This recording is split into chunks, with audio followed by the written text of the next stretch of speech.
Muy buenas tardes, soy Borja de Castro y bueno, hoy vamos a dar el webinar sobre cómo invertir y por qué es importante invertir. Vamos a esperar como siempre unos minutos para dar oportunidad a que se incorpore a la gente y nada, en 2 minutitos iniciamos.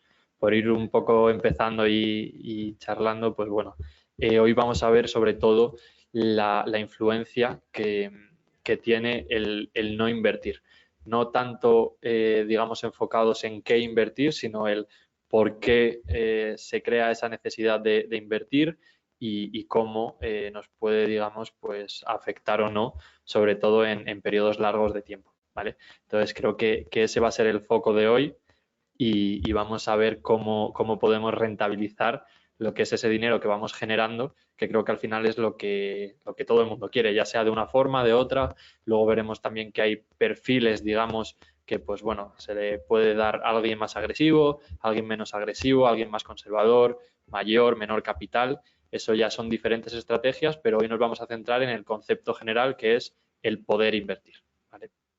Entonces, pues bueno, vamos a ir comenzando. Yo creo que ya hemos dado un poco, un par de minutitos de cortesía y vamos a comenzar, ¿vale? Como comentábamos, al final vamos a descubrir cómo podemos con esa inversión, pues el poder sacar más rentabilidad a todo ese dinero que vamos haciendo. Y bueno, pues vamos a comenzar con la pregunta general, que es ¿por qué deberíamos invertir? ¿Vale? La importancia que tiene el invertir, sobre todo, estamos hablando de ese proceso, digamos, al final el proceso mental en el que todos nos encontramos, en que queremos que ese dinero que tenemos, por ese concepto, pues inflación, etcétera, que no se vaya depreciando y por lo menos conservemos lo que tenemos, ¿vale? A partir de ahí tenemos tres conceptos en los que se simplifica y se implica lo que es esa inversión, ¿vale? Lo primero es la asignación de ese dinero a diferentes activos e instrumentos, que ahora veremos que pueden tener un grado de riesgo más alto, que siempre cuanto más riesgo, más recompensa vas a tener, no siempre, pero es la regla general. Luego, ¿por qué invertimos? Al final invertimos por esas expectativas o esa necesidad, y nació esa necesidad de invertir para no perder poder adquisitivo. Luego ya, por supuesto, digamos que esas ganas de ganar más que van innatas en nosotros han generado pues esa inversión un poco más arriesgada, esos productos un poco más para la riqueza y no tanto para preservar, pero vamos a ver todos, ¿vale? Entonces, a partir de ahí, lo que vamos a ver es cuáles son las formas más populares, ¿vale? Lo primero es destinar directamente el dinero a empresas, esto que se traduce en acciones. Si una empresa va bien, al final es un win-win, digamos que la compañía consigue financiación y consigue ese dinero y esa credibilidad por parte de los accionistas, que le puede dar más dinero para manejar, y el accionista al final pues es partícipe de esos beneficios y puede aprovecharse de que las empresas pues vayan de manera correcta, ¿vale? Esa sería una de las maneras. Otras maneras es a través de ser prestatario, no accionista, sino que al final eres un poseedor de deuda, ¿vale? Que tiene un riesgo, digamos, un poco más bajo, y lo podemos hacer a través de empresas o de gobiernos, ¿vale? Aquí entran otros dos niveles de riesgo. Gobierno se supone que es más seguro y sobre todo en altos niveles de deuda crediticia. ¿En qué hablamos? Hablamos de deuda como puede ser Estados Unidos, deuda como puede ser Alemania, que se supone que son las deudas que menos riesgo van a tener y por ende las que menos van a pagar, ¿vale? Veremos que los cupones en esas deudas siempre van a ser un poco más bajos. Luego a partir de ahí saltamos a empresas, que ya va a ser un poco más de riesgo, puesto que no tiene, digamos, los seguros que puede tener un Estado, ¿vale? A partir de ahí tenemos también elementos alternativos, materias primas, CFDs, volatilidad, etcétera, que ya es un grado más de riesgo, ¿vale? Esto es para diferentes perfiles y sobre todo para diferentes tiempos, ¿vale? Si buscamos en una inversión más largo plazista, pueden estar las dos primeras, y en un poquito más cortoplacista, no tanto el oro, pero a lo mejor petróleo, etcétera, puede ser más operaciones más cortoplacistas, ¿vale? A partir de ahí, al final lo que esperamos y lo que todos queremos de esa inversión es el tener rendimientos positivos, ¿vale? A lo largo del tiempo. Entonces, ¿qué tenemos? Tenemos empresas fuertes, tenemos empresas con valor, como puede ser Microsoft, Apple. Aquí en España podemos tener pues ejemplos como puede ser Telefónica, etcétera, que al final son compañías las cuales desde hace muchos años llevan cotizando, tienen una reputación, tienen unas cuentas y un área, digamos, de efectuar su core del negocio amplio, una cierta estabilidad y seguridad, y es lo que nos crea al final pues esa convicción de decir, vale, vamos a invertir aquí. ¿Qué es lo que vemos? Pues al final como el precio de en 20 años de pasar a cotizar en $15 ha pasado a cotizar cerca de los 400, ¿vale? Esto es una de las ramas de inversión que tiene riesgo, porque estamos hablando de que es en una compañía concreta, pero sí que es verdad que, bueno, es una compañía con cierta grandeza, ¿vale? Y estabilidad. Siempre vamos a partir del hecho de, para esa preservación del capital, invertir a largo plazo, ¿vale? Que ahora vamos a ir viendo caso a caso. Entonces, ¿cómo podemos invertir en esa cesta y que así, pues digamos, esa diversificación no estemos supeditados a si una acción cae por una multa concreta, por ejemplo, el caso de Apple, como ha sido ahora, multas por el servicio de streaming de música, etcétera, invirtiendo en grandes índices, ¿vale? Al final, el S&P lo que hace es que reúne las 500 compañías principales de Estados Unidos, el Eurostoxx reúne las 50 europeas, etcétera. ¿Qué tenemos aquí? Aquí tenemos que con un periodo de inversión de 20 años, ninguno de los índices que aquí tenemos en pantalla ha dado un rendimiento negativo. ¿Qué significa esto? Una inversión a largo plazo va a generar que tu capital se pueda incrementar, va a tener un efecto también, ese efecto bola de nieve, ese interés compuesto, que al final va a ser lo que haga que tu capital pueda crecer y no se deprecie con esa inflación, ¿vale? Con aportaciones recurrentes, etcétera. Entonces, a partir de ahí, tenemos esa inversión en acciones que hemos visto hasta ahora y también tenemos el mercado de bonos, ¿vale? Que es un rango, digamos, de lo que es riesgo-recompensa un poco más bajo, ¿vale? Al final lo que tenemos es una deuda, no es una acción, no participamos de los beneficios, sino que nosotros pactamos en un momento prestar ese dinero, sabemos la fecha cuando se va a devolver a vencimiento y cuánto nos va a rentabilizar al año, ¿vale?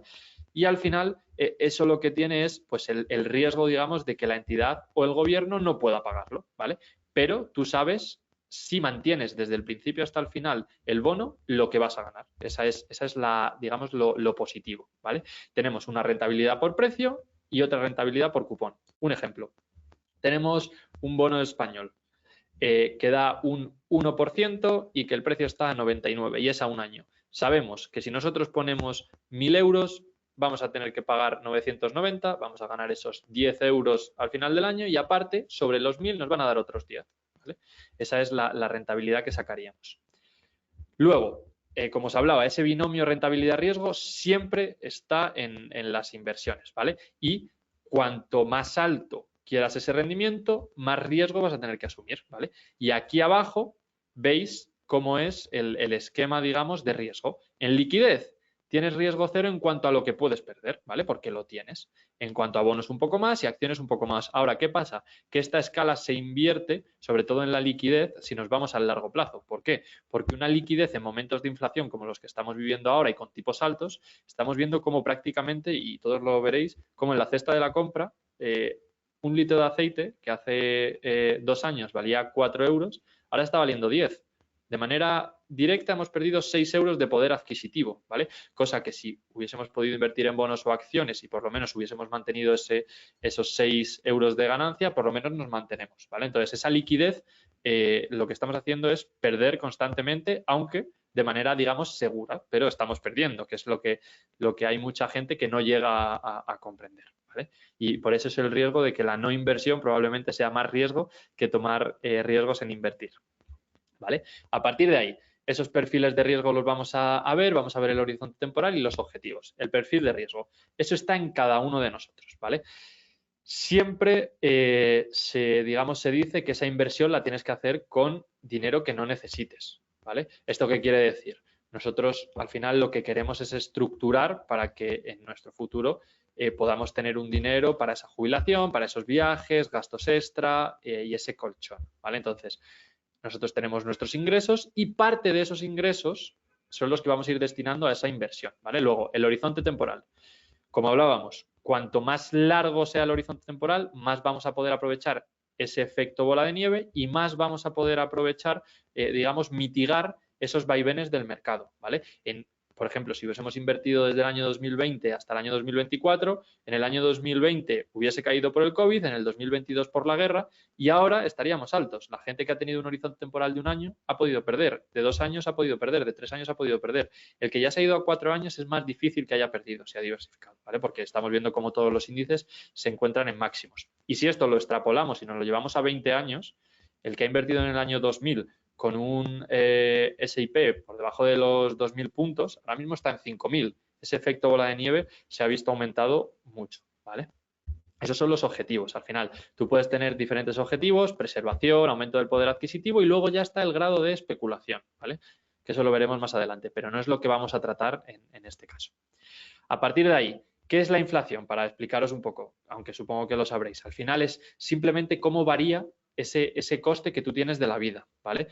El precio de un bien en concreto. Podemos tener el aceite, podemos poner la luz, podemos poner un coche, una casa. Al final vamos viendo cómo ese mismo dinero que tú tienes, si tú estás cobrando 1.000 euros durante toda tu vida, no es lo mismo que a ti te cueste 4 euros el aceite a que te cueste 10. Has perdido una gran parte de ese poder adquisitivo. Se ha multiplicado prácticamente por 6 ese valor, ¿vale?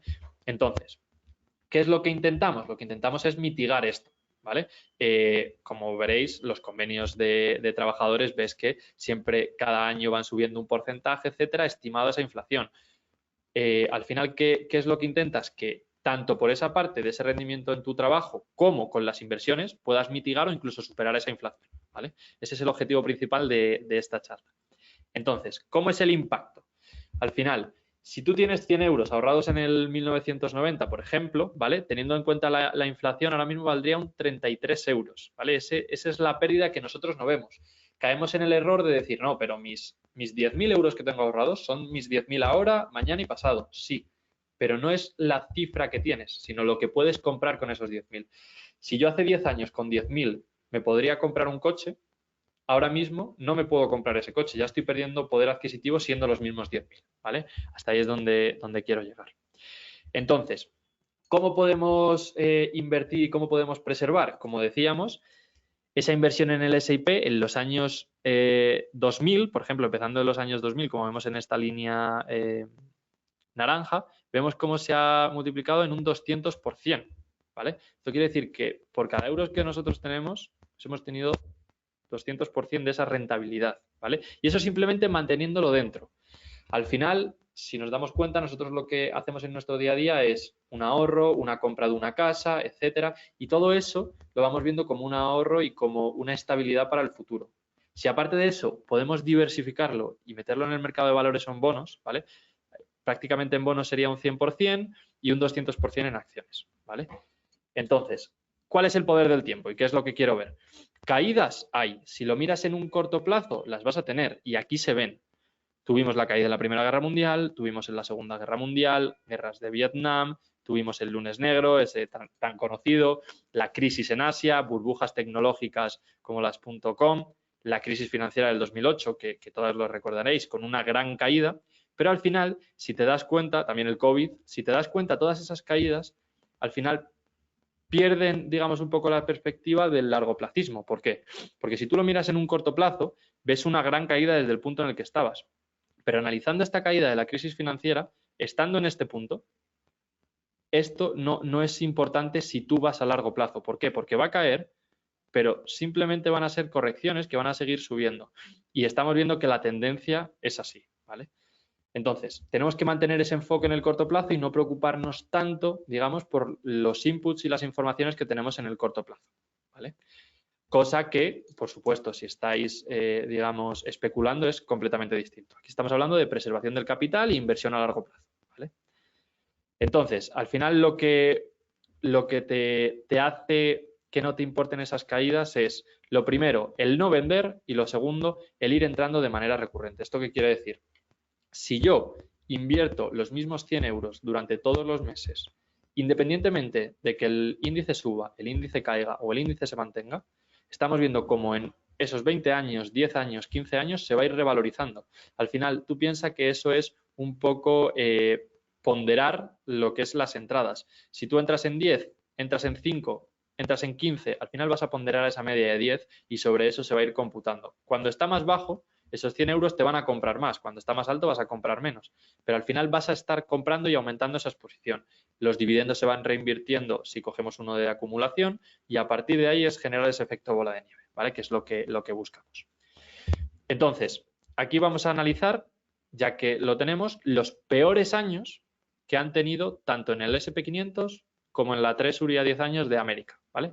Mira, estamos viendo como en el 31 caía un 43%, como en el 2008 cayó un 36%, en la crisis de las .com caía un 11%, caía un 22%, pero esto solo tiene el foco si te centras en este corto plazo. Si ya nos vamos a los 3 años, ya el crecimiento es una media del 35%. Si quitamos este enfoque cortoplacista y nos vamos a 5 años, estamos prácticamente en el 80%. Y si nos vamos a 7 años, prácticamente en un 90%. Y esto es lo importante. Ahora, como bien os hablaba, esa rentabilidad-riesgo en el 10 años es completamente distinta. En el 10 años tenemos caídas en esos mismos años, pero mirar la proporción. La máxima caída es un 10%, que es la más bajita que ha tenido el índice en todos esos años, ¿vale? Si comparamos el 2009, por ejemplo, caía un 36% la renta variable, un 10% la renta fija, ¿vale? Esa es la comparación. Y sucede exactamente lo mismo. Si nos vamos al largo plazo, aquí todavía hay pérdidas, pero en el 3 años ya no, en el 5 años tampoco y en el 7 años tampoco, ¿vale? Eso es lo que buscamos, perder un poco el enfoque cortoplacista. Entonces, como hablábamos de ampliar ese horizonte temporal, tenemos aquí una media de cómo se comportan y la rentabilidad media que tenemos. Si mantenemos el scope a esos 20 años de los que hablábamos, estamos viendo como al año tienen más o menos un 10% de rentabilidad. ¿Esto qué quiere decir? Que con la inflación que tenemos ahora mismo, que prácticamente llegó a tocar el pico de los 11, aún así hubiésemos perdido un único 1% si hubiésemos mantenido, digamos, ese IP comprado. Aparte veíamos como el año pasado, el 2023 había sido un año muy bueno para el S&P y de forma consistente ha sacado resultados muy buenos, ¿vale? O sea que al final habrá años negativos, por supuesto, habrá años en los que veas que la cuenta baja, sí, pero si tú cerrases, digamos, esa cuenta en el año 2000, solo ingresases sin verla, ciega, y la abrieses ahora mismo, la ganancia respecto a la inflación hubiese sido grandísima, ¿vale? Entonces, ¿cuál es el poder del tiempo? La cosa es que nosotros vamos sumando, ¿vale? Si nosotros aportamos 100 y esos 100 van obteniendo dividendos que se van reinvirtiendo, el 10% de 100 son 10, el 10% de 110 ya estamos hablando de 11, etcétera, y se va sumando y sumando y sumando, y ese efecto bola de nieve hace que esa rentabilidad, que siempre es del 10, para tu capital sea cada vez mayor, mayor y mayor, ¿vale? Que eso es lo que al final nos interesa. Y como hablábamos aquí, en el 96% de los casos durante los 30 años ha superado entre el 8 y el 9%, que eso es lo que buscamos, ¿vale? Entonces, ¿qué es lo que necesitamos? Estamos viendo cómo el impacto de la inflación hace decrecer nuestro dinero y al final lo que buscamos con esa inversión y el poder que tiene es sustentarlo. Entonces, el peligro real, como hablábamos al principio, es en realidad la no inversión, porque estamos dejando morir, digamos, nuestro capital, ¿vale? Ese es el concepto clave de todo esto. Crecimiento del dinero en el interés compuesto, que es lo que hablábamos, y estamos viendo cómo aquí en un interés simple, en el que nosotros cada vez que ganamos lo sacamos, es esta línea. Si nosotros reinvertimos de manera constante los beneficios que vamos generando, esta es la curva que hace. Y eso es lo que hablábamos de que un 10% o un 5% del capital de manera estable y sacándolo es esto, pero cuando se va reinvirtiendo, ese 5% va generando, va generando, va generando, y en el momento en el que ese 5% ya se ha multiplicado por el doble de tu inversión, ese 10% que tú generabas, que antes eran 10, ahora es el 100% de tu inversión. Es decir, si yo tenía 1.000, he ido generando de 10 en 10 hasta llegar a los 2.000, un 10% que suba esa inversión van a ser 20, que respecto a un interés simple de 1.000, que son 10, ya representa un 100% cada vez que esa rentabilidad suba, ¿vale? Y eso es lo que buscamos. Entonces, la importancia también de invertir desde temprana edad o de invertir desde, digamos, el punto, tomar acción en el punto antes que puedas. ¿Por qué? Porque al final este interés compuesto y también tu capacidad de ahorro va a ser mayor, ¿vale? El tiempo juega a nuestro favor siempre en esto. ¿Por qué? Porque lo primero, vamos a entrar más abajo si va creciendo de manera exponencial, y lo segundo, vamos a tener más tiempo para esas aportaciones recurrentes que van a ir generando cada vez más ese interés compuesto, que es el que buscamos. ¿vale? Y un poco esto es el resumen de por qué invertir, del sentido que tiene el comenzar a invertir, y en los siguientes webinars de este ciclo, que van a ser 4, os enseñaremos cómo invertir a través de acciones y bonos, qué riesgos conlleva y activos cómo se han comportado. Os enseñaremos también a través de fondos y luego, por último, os enseñaremos, digamos, un poco el conjunto, ese scope y el cómo podemos tomar esa acción, ¿vale? Entonces, ahora creo que en este webinar, más que en ningún otro, lo importante son las preguntas, ¿vale? Entonces, os invito, es de manera anónima, a que preguntéis, a que dediquéis tiempo a poder escribir, y yo voy a intentar solucionar todo lo que no hayáis podido entender. ¿Por qué? Porque al ser el primero de todos, que es el que, digamos, introduce al ciclo, es importante que resolváis todas las dudas para que los siguientes podáis ir siguiéndolos. Entonces, os invito a que preguntéis, y voy a esperar vuestras preguntas.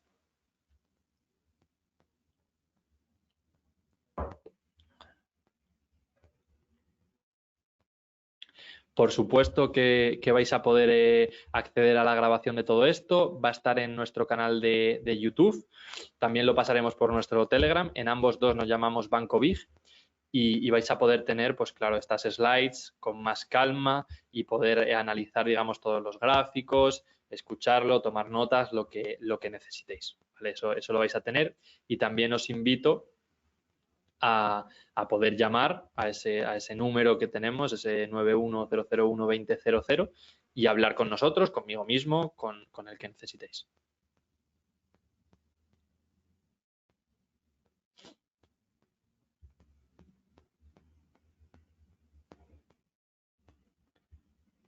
Vamos a esperar a ver si llegan más preguntas.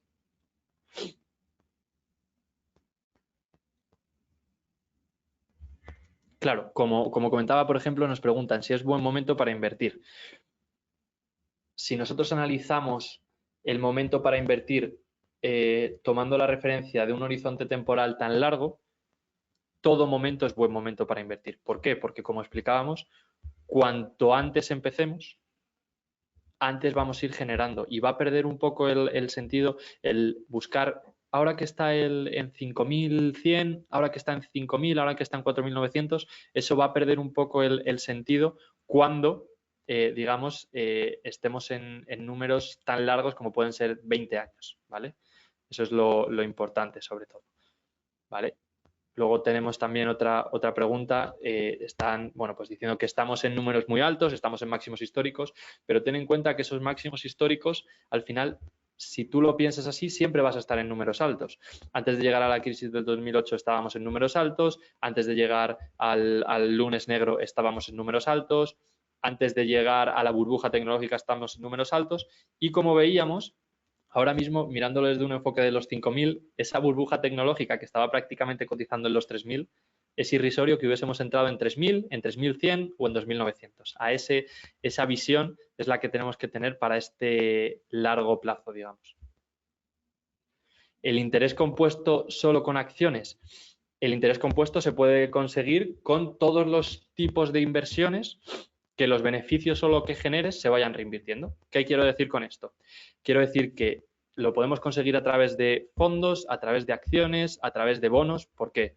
Porque si nosotros tenemos un bono que a lo mejor no nos lo meten de manera directa en el precio para que siga cotizando, pero si a nosotros lo que nos dan lo volvemos a reinvertir y lo hacemos de manera manual, ese interés compuesto lo puedes generar tú en cualquier tipo de producto. ¿Qué quiero decir con esto?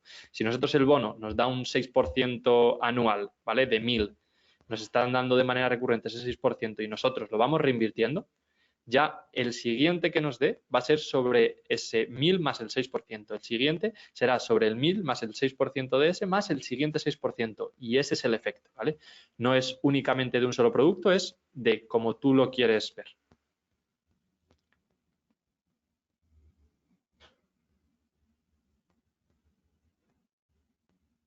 No, por supuesto que lo que hablábamos de los datos de rentabilidad no es un 20% o sea, un 10% en los 20 años, por si no ha quedado claro, es una media de al año un 10%, ¿vale? Es decir, que en los años en los que ha caído un 30, hay años en los que ha subido un 60, pero la media de esos 20 años es que cada año ha sacado una rentabilidad del 10%. Es decir, si tú hubieses mantenido el dinero, cada año se hubiese generado un 10%. Que esto para ti no representa un 200%, sino que representa que cada año vas teniendo un 10% más, que es ese interés compuesto que al final para ti puede generar que a lo mejor ese 200%, si lo hubieses ido sacando, para ti genere un 1000%, porque al final tu dinero va creciendo y se va multiplicando, ¿vale? Los depósitos no se consideran un producto de inversión ya que no estás trabajando con ningún tipo de producto en mercado, ¿vale? Tú no eres tenedor de acciones, no eres tenedor de deuda, lo único eres un depositario que te están rentabilizando, digamos, el dinero según las diferencias de tipos. ¿Qué quiero decir con esto? Ahora mismo tenemos depósitos atractivos porque los tipos están altos, pero en el momento en el que la inflación está baja, los tipos de los bancos centrales son bajos, hemos llegado momentos, que seguro que los habéis vivido, en el que al final, digamos que llegamos incluso a perder dinero o a cobrarnos por tener el dinero depositado. Por eso no se cataloga como un producto de inversión, ¿vale?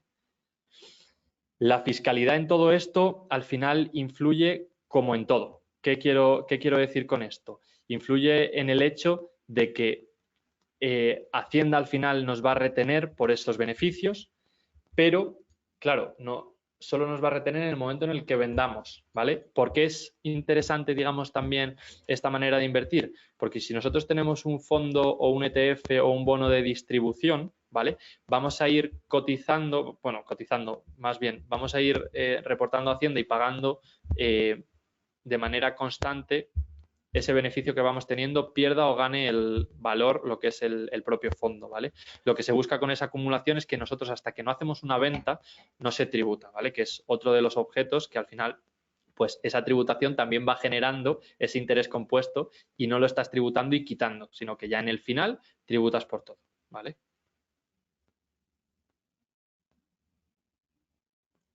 Claro, por ejemplo, esta pregunta que decía, ahora que la inflación está alta, ¿no merece la pena más tener depósitos? Merece la pena desde el punto de vista en el que lo mires. Eso tienes que mirar tú el perfil de riesgo que tienes. En este caso podemos tener ambas. ¿Qué quiere decir? Nosotros, por ejemplo, en el año 2023 hemos tenido rentabilidades de un 60% por ejemplo, en el S&P, en acciones, etcétera. ¿Un 4% que puede tener una cuenta remunerada está bien? Sí, pero depende a qué lo enfrentes. Si tú tienes cierta potestad y cierta estabilidad, puedes tener una parte en esos depósitos, una parte en renta fija y una parte en variable, que es lo que se busca al final, es la diversificación. No es elegir un producto por encima de otro, sino saber adaptarnos a todos, ¿vale? Que esa es la importancia.